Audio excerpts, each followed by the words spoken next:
Boa noite a todos, mais uma vez. Boa noite aos nossos companheiros internautas que nos acompanham nesse momento, ao vivo pelo Facebook da Casa Fora da Caridade Não Há Salvação e posteriormente pelo YouTube. Sejam todos bem-vindos e que possamos, nesta noite, sermos amparados, iluminados por Jesus, nosso Divino Mestre. Antes de começarmos a reflexão da noite, vamos juntos em pensamentos fazermos a prece de Cáritas. Deus, nosso Pai, que tendes poder e bondade, dai força àquele que passa pela provação, luz àquele que procura a verdade, onde no coração do homem a compaixão e a caridade. Deus, dai ao viajor a estrela guia, ao aflito a consolação, ao doente o repouso. Pai, dai ao culpado o arrependimento, ao espírito a verdade, à criança o guia, ao órfão o pai. Senhor, que a vossa bondade se estenda sobre tudo que criastes. Piedade, Senhor, para aqueles que vos não conhecem e esperança para aquele que sofre. Que a vossa bondade permita aos Espíritos Consoladores derramarem por toda parte a paz, a esperança e a fé. Deus, um raio de luz, uma centelha do vosso amor pode iluminar a terra. Deixai-nos beber nas fontes dessa bondade fecunda e infinita, e todas as lágrimas secarão, todas as dores acalmar-se-ão. Um só coração, um só pensamento subirá até vós, como um grito de reconhecimento e amor. Como Moisés sobre a montanha, nós vos esperamos com os braços abertos. Ó poder, ó bondade, ó beleza, ó perfeição. Queremos, de algum modo, alcançar a vossa misericórdia. Deus, dai-nos a força de ajudar o progresso, a fim de subirmos até vós. Dai-nos a caridade pura, dai-nos a fé e a razão.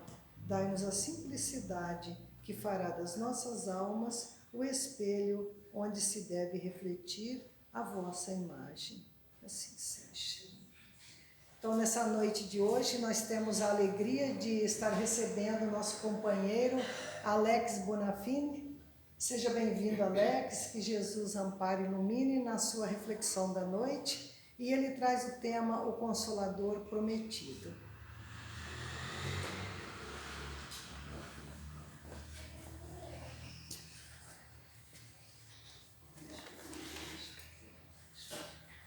Boa noite a todos. Boa noite. Boa noite, amigos internautas. Que a paz de Jesus seja com todos nós. Evangelho segundo o Espiritismo, capítulo 1.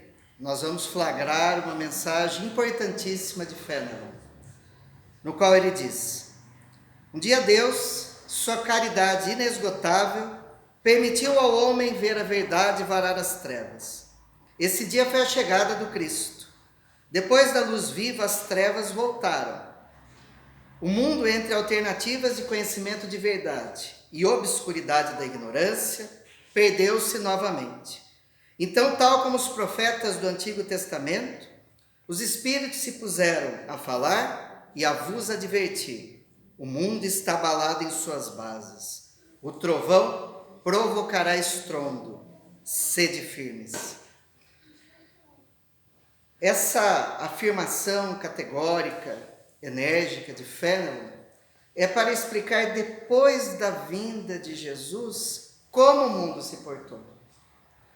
Os séculos que passaram após a vinda de Jesus, eles foram determinantes para formar a sociedade que nós temos hoje. Mas, entre alternativas de obscurantismo da ignorância e esperança da fé, infelizmente, o obscurantismo da ignorância, ela se demonstrou mais presente. Porque os homens fizeram da fé o que quiseram. Se utilizaram dos textos inspirados, elevados, alguns sagrados, se utilizaram de interpretações específicas para modelar um grupo de pessoas. para modelar sociedades específicas. Tanto é que, quando nós chegamos ao século XVIII, nasce um movimento que mudaria culturalmente, socialmente a França e a Europa, que é o Iluminismo. Esse movimento, ele trazia como aporte principal a ciência contra a fé. A ciência soterrando a fé. E nós vemos que por volta, passado esse século, um pouquinho mais para frente, vão começar a aparecer pensadores, sociólogos, nasce a sociologia, nascem os vislumbres do pensamento socialista, e nós vemos a figura de Karl Marx na Alemanha dizer que a religião é o ópio do povo. E quantos repetem essas palavras, nem sabe o que ele queria dizer. Nem sabe o que ele queria dizer. O que ele queria dizer é que na época, antes desse período do Iluminismo, como nós tínhamos uma disparidade que nós temos até hoje entre o capital e o proletariado, o dono do capital e o proletariado, os homens de maior posse, a burguesia que sucedeu a monarquia e que o mundo acabou, as pessoas mais pobres continuam ficando mais pobres, os mais ricos não tendo mudança nenhuma, só mudaram o nome das peças, mas as peças continuaram iguaizinhas. O que é que acontecia? A igreja submetia os povos, os crentes de todos os tipos, os orientava a serem submissos para ganharem o reino dos céus, o que é um absurdo. Isso do lado da Igreja Católica. E daí, com o protestantismo de Martim Lutero, numa atitude de revolta, a coisa não muda muito de figura, porque daí, para muitos pastores protestantes e muitos núcleos, eles orientavam o quê? Que os crentes deviam ser submissos, porque eles hei com fé de conseguir os bens da terra. Uns ofertavam os bens do céu e outros os da terra, sem nenhum ter autoridade para coisa nenhuma. Como se a gente tivesse autoridade de pegar a fé e dizer, você vai conseguir isso, aquele isso e aquilo outro. E para vocês terem uma noção, a Igreja Católica, bem como todos os países, a sua parte ética, filosófica, condenava a extorsão que se faz até hoje. O lucro era condenado, o lucro excessivo, os juros extorsivos. Nos países árabes, até hoje, no islamismo, você está cometendo um pecado quando você tem um juro excessivo. Um banco que tenha juros excessivos é cortado a mão do dono do banco, se ele fizer isso. Por quê? Porque você sabe que você pega uma coisa baratinha e vende por um dinheirão, você está causando um problema econômico. Então, para mascarar tudo isso, se utilizava a fé para as pessoas se submeterem. Daí ele vem dizer que a religião é o ópio do povo. Vem o movimento sociocultural do Iluminismo e começa a soterrar a fé. Fé pusilânime, fé vazia, fé que Jesus estava em último lugar, porque não adianta ter o título se você não tiver a prática, se não tiver a transformação.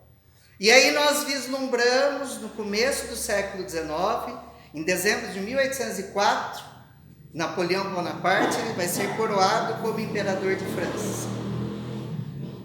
Só que era praxe o Papa coroar o imperador para demonstrar o poder da igreja. No entanto, Napoleão, numa postura que era só sua, ele retira da almofada onde estava a coroa, que Pio VII iria coroá-lo, ele tira a coroa e se autocoroa, desprezando a religião e demonstrando que aquele seria um país laico, que aquele seria um país sem religião. No entanto, vocês veem quanta coisa, imagina a cabeça da sociedade. E o período desde o Iluminismo até o século XIX foi um período fecundo. de artistas, de pintores, de escritores. Nós vamos ver Victor Hugo. Pintores, nós vamos ver Cézanne. Na ciência, nós vamos ver tantas personalidades importantes. A Madame Curie e a descoberta do rádio, que nós fazemos os raios-x por causa dela. Ela morreu por causa disso. Ela, o esposo, e muitas pessoas não sabem, ela era espírito, participava de reuniões mediúnicas também. É um dos marcos do espiritismo. Ganhou o prêmio Nobel. Ela ganhou o prêmio Nobel de ciência. Então, quando ele se autocoroa, aí fica uma situação complicada na Europa. No entanto, 2 meses antes, nascia, aos 3 de outubro de 1804, em Lyon, na França, o homem que iria transformar essa situação. Batizado como Hippolyte Léon Denisard Rivail. O menino, Rivail, com 10 anos, os seus pais o enviaram para Yverdon, na Suíça, para ele estudar no castelo de Pestalozzi. E falar de Pestalozzi é algo emocionante. São tão poucas traduções do Brasil. Quem mais se preocupou em traduzir as obras de Pestalozzi para o português foi a espírita Dora Encontre, jornalista, pedagoga. Ela teve essa preocupação, porque o avanço da pedagogia de Pestalozzi é incomensurável. Porque se há uma ciência que nos últimos 100 anos não evoluiu, nas últimas décadas vem evoluindo fora do Brasil, não no Brasil, é a educação.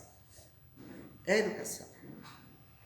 Aquele professor autoritário, mudou-se o quadro negro para o quadro verde musgo, as crianças submissas, como Paulo Freire dizia, banquinhos esperando o depósito do professor, que seria a pedagogia bancária, que ele era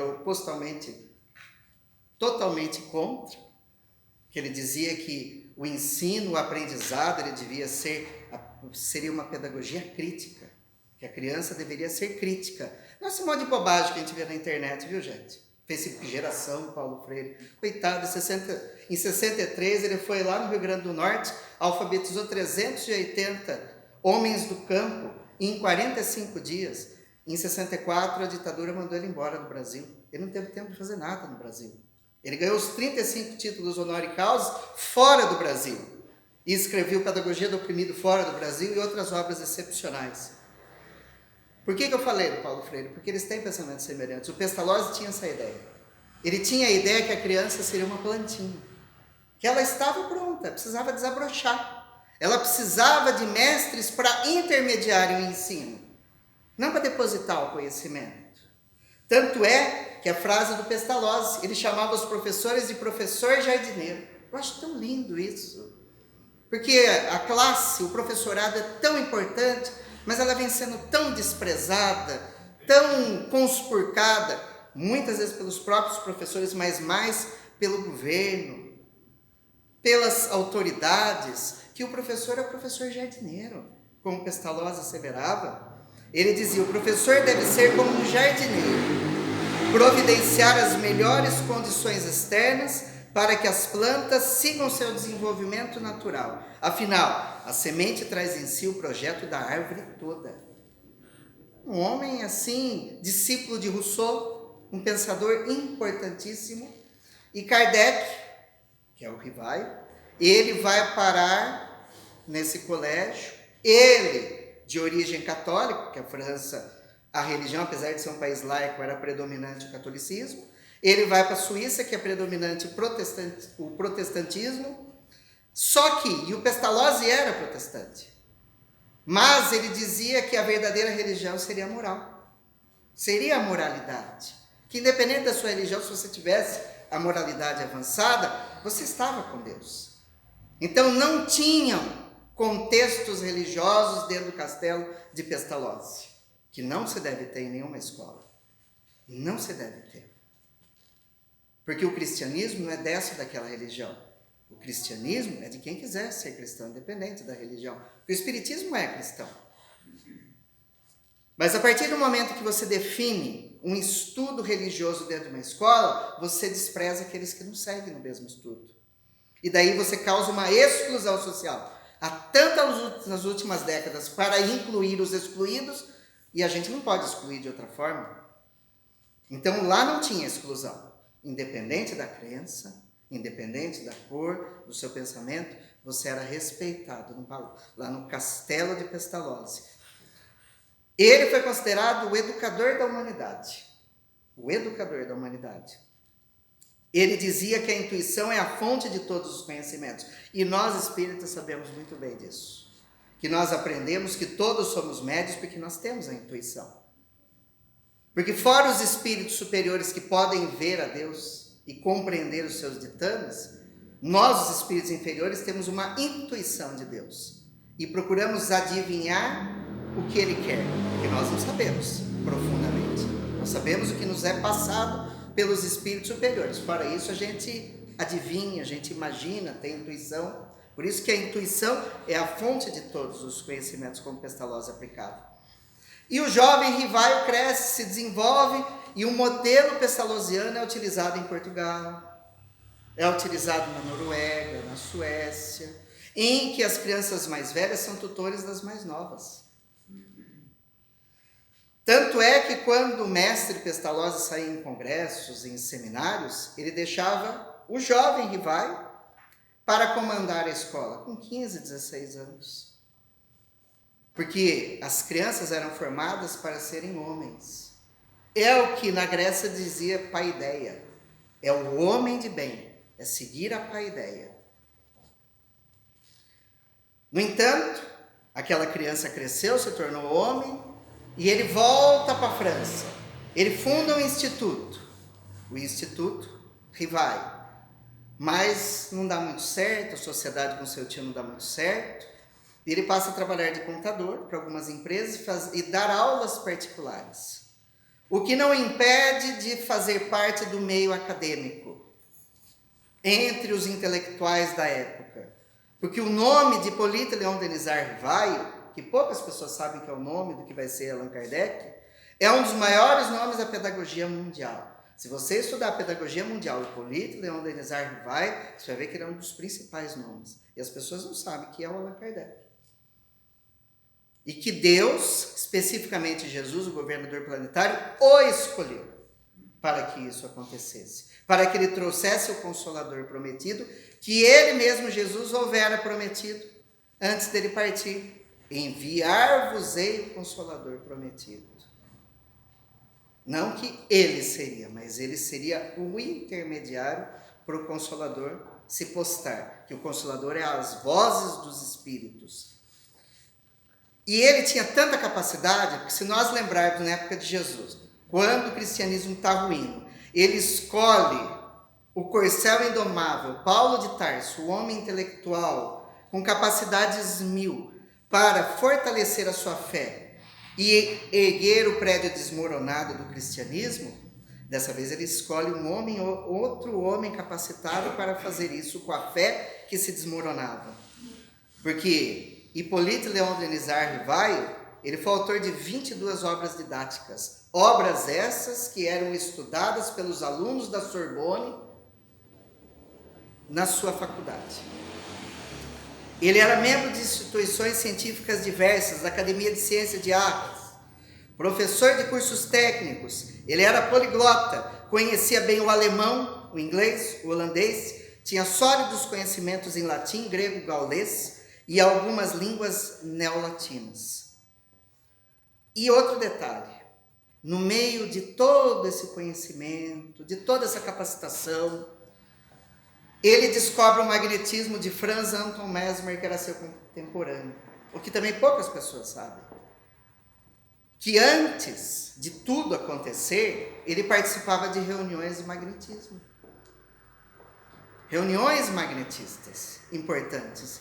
E se nós lermos o Livro dos Espíritos e como nasceu o Espiritismo, nós vamos ver que o Espiritismo nasceu do magnetismo. E em certas questões do Livro dos Espíritos, os Espíritos respondem que o magnetismo e o Espiritismo são uma coisa. O magnetismo tão esquecido hoje nas casas espíritas, porque aplicar passe não é a mesma coisa que estudar magnetismo. O passe miojo, o curso de passe miojo, que é aquele curso rápido, não é a mesma coisa que aprender magnetismo e técnicas de passe. Não é a mesma coisa. Porque andam querendo muito curso miojo na casa espírita. Por quê? Porque miojo em 3 minutos fica pronto, né? E o pessoal quer em 2 semanas aprender o espiritismo e sair divulgando. Não é assim que funciona. Não é assim que funciona. Então, uma coisa é ser magnetista, outra coisa é ser passista. Tá? Porque muitas vezes você faz um cursinho de 2 meses, você acha que você sabe tudo do passe, aplica passe, está tudo resolvido. Você pode até aplicar, mas você não sabe. O estudo tem que ser muito mais profundo. Eis aqueles que leem o livro do Jacob Melo do Passe, que tem 450 páginas. Dá uma lidinha lá. Aí você vai ver quantas variantes tem do passe, que a gente precisa estudar. Não que você vai aplicar todas, mas você precisa conhecer. Essa é a profundidade do espiritismo. E o Kardec, o Rivaio, então, até então, começou a participar. Até que um amigo lhe procura, ele tinha 50 anos, o senhor Fortier, dizendo, vamos Kardec, vamos ver as mesas, elas falam. Porque era coqueluche na Europa burguesa, nos palácios, nos salões ricos, a brincadeira das mesas girantes, que é um fenômeno de tipologia, em que as mesas davam pancadas, levitavam, faziam a sematologia, que é o bailado, ia de um lado, ia para o outro. Então o pessoal se sentava com seus drinks e esperavam a mesa fazer os seus bailados, sem se preocupar de onde adivinha aquele fenômeno, achando legal, achando muito bacana. E ele já sabia disso. E ele detestava essas coisas, porque ele era um homem racional, ele era um cientista, ele era um pensador. Ele não aceitava esses misticismos, essas loucuras. Tanto é que ele respondeu para o Fortier, a partir do momento que uma mesa tiver neurônios para pensar, nervos para sentir e poder tornar-se sonâmbula, eu vou acreditar que as mesas falam. Mas o Fortier não soube se expressar muito bem. E as pessoas achavam que as mesas tinham vida. Mas as mesas não tinham vida, né? Porque é um material inanimado. Mas o senhor Carlotti, alguns meses depois, o procura. Vejam bem, ele tinha 50 anos. Tem gente que acha que é tarde para despertar, para aflorar, para conhecer, não é? Acha que tem que ser que nem na época do Egito, na época da Mesopotâmia, na época da Índia, que você tem que se iniciar desde os 4 anos de idade. O despertar para cada um é individual e específico. Independente de onde esteja, independente do seu caminho. O que importa é deixar o despertar acontecer. O senhor Carlotti o chama e diz, Rivaio, vamos a uma sessão onde tem fenômenos acontecendo que nós não temos explicações. Aí ele já se interessou. E lá trabalham 2 crianças, que eram as irmãs Baudin, 14 e 16 anos. Era a casa da família Pleno Maison. Vamos lá. E ele foi.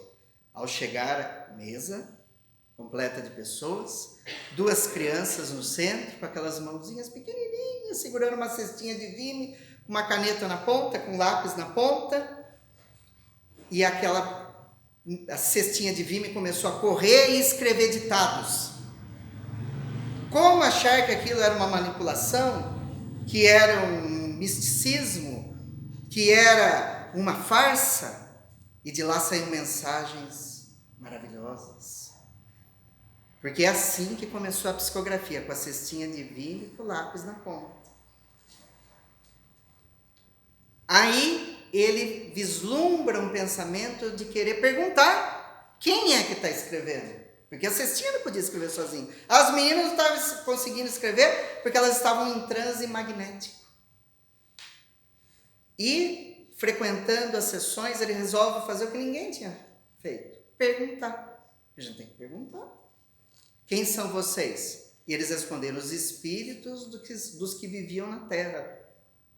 E aí começa a se desenrolar um novo mundo para aquele homem. Ele descobre o mundo escondido, o mundo dos espíritos, o mundo invisível, mas não ausente. E esse mundo vem à tona. E ele, junto com intelectuais, com outros intelectuais do grupo mesmerista, eles fazem questões importantes. Porque à medida da Grécia Antiga, que quando abandonou as armas, através do legislador Solon, para adquirir as palavras, nascendo então a dialética, a hermenêutica, a oratória, que nada mais é do que o debate, a troca de ideias, a interpretação de textos, porque aquele que falasse melhor conseguia vencer, não com as armas, mas com as palavras, que nada mais é do que a educação. Nascendo a democracia, por causa de demos, que quer dizer povo, nascia a democracia. E era assim que esse pedagogo, o Rivaio, decide trazer à tona o mundo dos espíritos, através da dialética, o método dialético diálogo, de pergunta e resposta. E isso é filosofia, porque o objetivo da filosofia é questionar o mundo.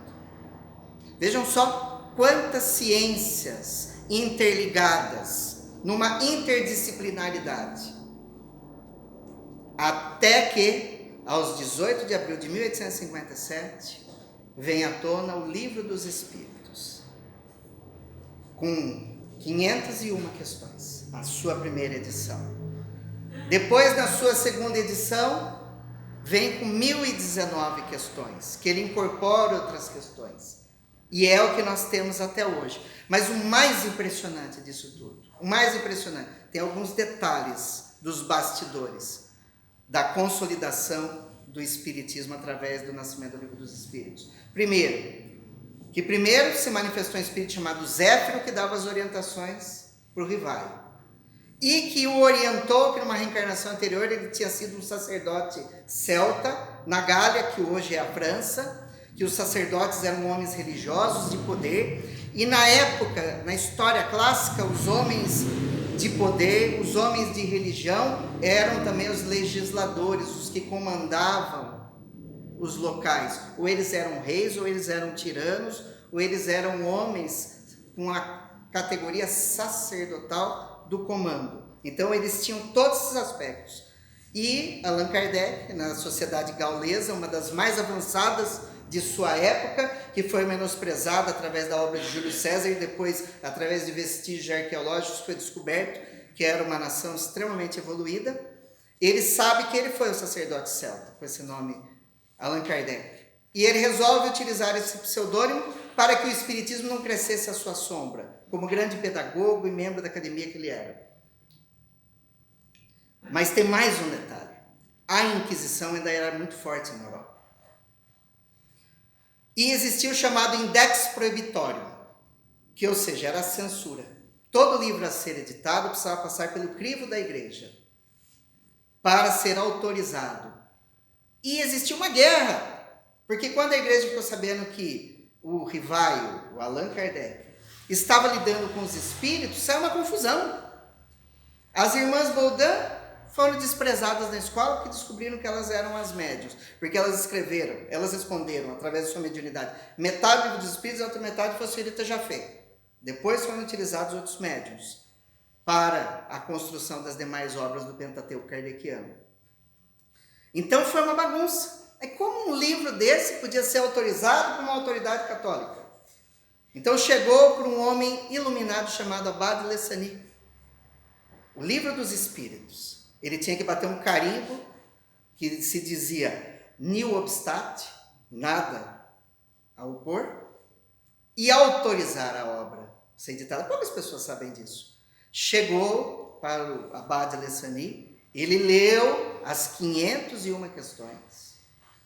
Aí depois ele escreveu o seguinte, ele não só bateu o carimbo, ele escreveu o seguinte: o livro do senhor Allan Kardec tem tudo o que é necessário para que, uma vez entendido e vivido, conduza o indivíduo humano ao reino dos céus. O indivíduo humano ao reino dos céus. E bateu o carimbo. Como vocês podem imaginar algo desse sentido? É a mão de Deus agindo por todos. Porque quando a luz tem que varar as trevas, nada impede. É por isso que aqueles que têm medo das desgraças, do mal, de tudo que, quando a luz tem de varar as trevas, ela vai varar. Quando a luz tem de se impor, ela se impõe. O mundo só não é melhor hoje porque os bons são tímidos. Os maus não. Os maus eles agem e os bons ficam olhando acontecer. No momento que os bons se levantarem, os maus não terão espaço. E é o que está acontecendo nesse período de transição planetária. Desta obra magnífica, o Livro dos Espíritos, ela trazia, porque o Espiritismo ele é tão grandioso, que nasceu como doutrina de caráter triplo, filosófico, científico, religioso, até tornar-se mais especificamente no Brasil, religião. Como é muito criticado por alguns espíritos, não é religião, não é, porque as pessoas não conseguem entender. Que não é a religião no termo dos paramentos religiosos, no seu hierárquico sacerdotal, no seu culto externo, nas procissões. O Espiritismo não é esse tipo de religião. Isso não é religião, isso são características de religiões específicas. A palavra religião vem do latim religare, quer dizer religação. Então, nesse sentido, o Espiritismo é uma religação com Deus. Porque se tudo que as religiões fizeram no passado foi nos desligar de Deus, através de desmandos de todos os tipos. Não por culpa das religiões, obviamente, mas por causa daqueles que conduzem as religiões. E cabia ao Espiritismo nos religar a Deus, através de conceitos lógicos da fé raciocinada e do questionamento, da argumentação, da hermenêutica, que é a interpretação, que até hoje as pessoas leem os textos bíblicos retirando as interposições ocorridas nos concílios, modificações colocadas por bispos, por padres. Não que a Bíblia não tenha sido escrita por homens, porque a Bíblia não é um livro sagrado, como dizem, um livro santo. A Bíblia é um livro que basicamente foi criado para contar a história de um povo. E no meio tem revelações. Então, é do cunho humano. Mas houveram interposições no meio dessas revelações, nos concílios, e que deixou ela meio complicada. Então, o que é que acontece? Quando nós falamos a respeito disso, do divino, do humano, a gente tem que entender muito bem. Quando nós nos fixamos na filosofia, nós temos a obrigação de questionar, de argumentar, de interpretar, que é a hermenêutica. E as pessoas até hoje têm dificuldade de interpretar os textos bíblicos. Até hoje se acredita em Adão e Eva, até hoje se acredita no diabo, no céu e no inferno. Coisas que o Espiritismo explica muito bem, que nada disso existe. Tem tudo explicação básica. Por isso que nós precisamos estudar.